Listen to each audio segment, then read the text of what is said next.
You know that person who never posts anything? No updates, no stories, no look at my life moments, while everyone else is busy capturing everything. They are just living it. And here's the uncomfortable truth. They might not be missing out. They might actually understand something most people don't. Think about the last time you almost posted something. You opened the camera, picked a photo, typed a caption, and then you stopped. That small pause, that hesitation, that's where psychology begins. Because in that moment, your brain is asking, will people like this? Is this good enough? Do I look interesting enough? Without realizing it, you're no longer sharing your life. You're performing it. Long before social media existed, humans were already managing impressions. We all act differently depending on who we're around. But social media did something different. It turned life into a stage, with an audience that never leaves. Every post becomes permanent. Every moment becomes judged. And slowly, your life stops being about living and starts being about how it looks. So why do some people just stop? Not because they are antisocial, not because they don't have a life, but because their brain recognizes something important. Constant comparison is exhausting. Scrolling through perfect lives, perfect photos, perfect moments, creates a silent pressure. You're not enough. And over time, your brain chooses protection. It chooses silence. There's a concept in psychology called self-determination. It means people feel better when their actions come from within, not from outside approval. But social media works the opposite way. It trains you to depend on likes, comments, reactions. Your value becomes measurable, visible, and addictive. But people who don't post, they step out of that system. They don't let strangers decide how valuable their life is. Here's the part most people don't realize. Even if you know social media is fake, your brain still reacts to it. You see someone's success, someone's relationship, someone's perfect life, and your brain doesn't say, this is curated. It says, they are ahead of me.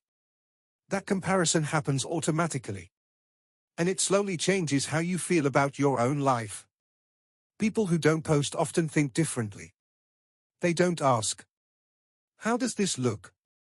They ask, how does this feel?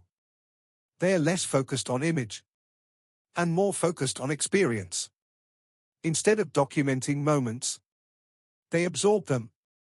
Instead of sharing everything, they choose what actually matters. Another difference? Relationships. People who post less often have fewer people in their life, but stronger connections. They don't need hundreds of reactions, because they have real conversations, real presence, real understanding. And psychology shows something clear. Depth beats numbers. Every time. Not posting isn't weakness. It's control. It's choosing what stays mine. Because some moments lose value when they are shared. A sunset feels different when you're watching it, not capturing it. A conversation feels deeper when you're present, not thinking about how to post it.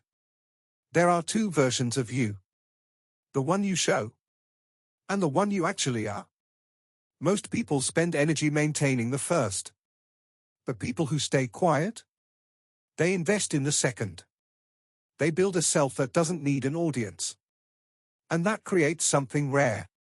Stability. So maybe the question isn't, why don't they post?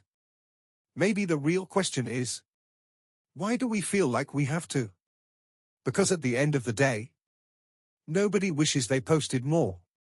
But many people wish they lived more.